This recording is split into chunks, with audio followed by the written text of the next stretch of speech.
कसे आहात तुम्ही सर्वजण? मी उषा स्वागत करते पुन्हा एका नवीन आणि छान व्हिडिओमध्ये. दारासमोर जर असं फुलांनी गच्च भरलेलं झाड असेल आणि दार उघडताच जर हे दृश्य दिसणार असेल, तर दिवसभर किती एनर्जी मिळते नाही आपल्याला. आणि सोबत बघू शकता फुलांचा रंग किती सुंदर आहे आणि खूप जास्त मस्त फुलली आहेत फुलं. मधमाशा मध देखील गोळा करतात. किती छान वाटतंय नाही हे बघून. आमच्या शेजारी एका ताईंच्या घरासमोर त्यांनी हे गुलाबाचं झाड लावलेलं. 1 ते 2 वर्षापूर्वी लावलेलं हे झाड खूप सुंदर आता त्याला फुलं येत आहेत. त्यांनी जानेवारी ते फेब्रुवारी महिन्यामध्ये याची कटिंग केलेली आणि आता मात्र झाड फुलांनी गच्च भरले. काही नाही, चहा पावडरचं जे ही पाणी असतं ना, तर तेच मात्र त्या झाडांना टाकतात आणि दररोज त्याला पाणी घालतात. बाकी फुलं तर तुम्ही बघताय त्याचा रिझल्ट किती छान आला. काल इथे पंजाबमध्ये भरपूर पाऊस झाला. उन्हाळ्याचे दिवस सुरू झालेत, परंतु या पावसाने वातावरण खूप जास्त थंड करून दिलं होतं. पाऊस म्हणजे काय, खूप जास्त वादळ देखील होतं, तुम्हाला दिसत असेल. हवेचं म्हणजे भरपूर असे लोट देखील येत होते. इथेच पाऊस येण्याच्या आधीचे हे काही दृश्य आहेत. इथे आमच्या घराजवळ काही कुत्र्याची पिल्लं जमा झालेली आहेत. त्यांना माझ्या मुलांची फार ओळख झालेली आहे. कारण दररोज त्यांना चपाती वगैरे काही खायला तन्वी टाकायला जात असते ना, तर त्यामुळे आवाज दिला की ते पिल्लं अगदी पळत पळत येतात आणि खूप छान वाटतं. आम्हालाही त्यांची सवय झाली आहे, लळा लागलाय. मुलं शाळेत गेली आणि सर्व घरातील इतर सकाळची जी कामं आहेत ती आटोपली की वेळ असतो ते स्वतःसाठी. स्वतःसाठी म्हणजे काय, तर काहीतरी वाचन करणं किंवा काही चित्र वगैरे काढणं किंवा शिवणकला करणं. घर सजवण्यासाठी काहीतरी छान असं चित्र वगैरे काढायला मला फार आवडतं. भरपूर अशा घरात वस्तू बनवले आहेत मी.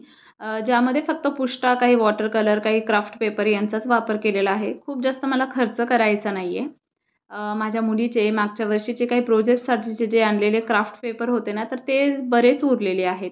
इतका काही त्यांचा वापर झालेला नाही आणि आता पुन्हा ह्यावर्षी जेही बुक्सचं किट वगैरे घेईल ना, तर त्यामध्ये पुन्हा ते क्राफ्ट पेपर म्हणजे घ्यावेच लागतात ते. तर पुन्हा मग मागच्या वर्षीचे जे क्राफ्ट पेपर असतील ना, तर ते तसेच पडून असतात किंवा त्याचं मग मुलं असंच वेस्टेज घालवतात.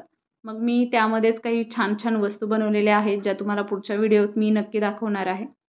तर असाच काही थोडंसं म्हणजे त्या पेपरपासूनच वस्तू बनवल्या आहेत. तर त्या व्यतिरिक्त मी वेगळा कोणताही खर्च सध्या तरी घर सजवण्यासाठी काहीही केलेला नाही. इथे आता 1 ते 2 तासांच्या मेहनतीनंतर फायनली चित्र तयार झालेलं होतं. हे चित्र मी रात्रीच मोबाईलमधून छान असं बघून घेतलेलं होतं. परंतु आत्ता मात्र माझ्याकडे मोबाईल नव्हता, कारण मी मोबाईल शूटसाठी लावलेला होता. तर छान असं चित्र तयार झालं आहे, परंतु माहीत नाही आता यामध्ये काही कमी असेल तर तुम्ही नक्की मला कमेंट करून सांगा आणि जर आवडलं ना तर एक छान असं प्रोत्साहन देखील द्या, जेणेकरून मला माझ्या कामामध्ये खरंच छान वाटेल. दिवसभरात जेव्हाही 1-2 तास असा वेळ माझ्याकडे असेल ना, तर त्यावेळी शक्यतो चित्रकला किंवा वाचन करणं किंवा आता इथून मागे तर किचन गार्डनिंगमध्ये खूप जास्त वेळ माझा जात होता. परंतु आता सध्या इथे किचन गार्डन वगैरे काही बनवलेलं नाही. त्यामुळे तर आता घरातीलच म्हणजे जेही क्राफ्ट पेपरचे काही काही वस्तू बनवणं, जसं फुलं किंवा काही वेली बनवणं. भरपूर अशा वस्तू मी तुम्हाला पुढच्या व्हिडिओत ज्या दाखवणार आहेत, ज्या मी आधीच ऑलरेडी बनवून ठेवलेल्या आहेत. बरेच दिवस झाले व्हिडिओ देखील आपला आला नव्हता, कारण माझा फोन देखील खराब झाला होता. त्यामुळे आता नवीन दुसरा फोन घेतला आणि तो माझ्या मिस्टरांनी घेतला आणि त्यांचा जो जुना होता तो माझ्याकडे आला. तर असो, तर सध्या त्याच फोनमध्ये आता व्हिडिओ शूट करत आहे. फायनली चित्र छान तयार झालं होतं. त्याला जेही इफेक्ट असेल ना, जसं पापण्या असतील डोळ्यांच्या किंवा आयब्रोज असतील, नखं असतील किंवा केसांचा भांग असेल ना, तर हे सध्या तरी मी पेन्सिलनेच हायलाईट केलेलं होतं. दुपारच्या वेळी मी याला छान असा रंग देणार आहे, ज्यामध्ये मी काही क्रेयॉन्स असतील किंवा काही पेन्सिल कलर असतील किंवा काही वॉटर कलर याचाच वापर करणार आहे. जेव्हा कलर करत होती ना, त्यावेळी शूट केलं नाही. कारण माझा विहान जो आहे ना, तो काय करतो, मी जेथे ड्रॉइंग करते किंवा जिथे मी कलर करत असते ना, तर त्याला त्याच पेपरवरती कलर करायचा असतो. त्यामुळे तो दुपारी जेव्हा झोपला ना, पटकन मी ही ड्रॉइंग उरकून घेतली होती. आणि याच चित्राची जी बाजूची जी बॉर्डर आहे ना, तर त्याला मधुबनी पेंटिंग म्हणतात. त्यातलाच एक छोटासा हिस्सा मी इथे दिला आहे. त्यामुळे छान वाटतंय ना अजून चित्र. तर असेच छंद जोपासल्यामुळे आपल्या जीवनातलं जे टेन्शन असेल ना, मानसिक तणाव असेल ना, तो थोड्या वेळासाठी आपण नक्कीच त्यापासून बाजूला राहू शकतो.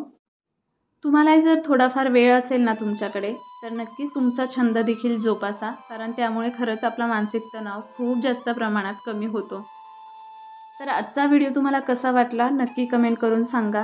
जर काही चूक असेल ना तर ते देखील तुम्ही बेहिचक सांगू शकता. बाकी या चित्रात काही कमी असेल तर ते देखील सांगा. आवडलं तर लाईक देखील करा. भेटूया नवीन व्हिडिओमध्ये. तोपर्यंत बाय.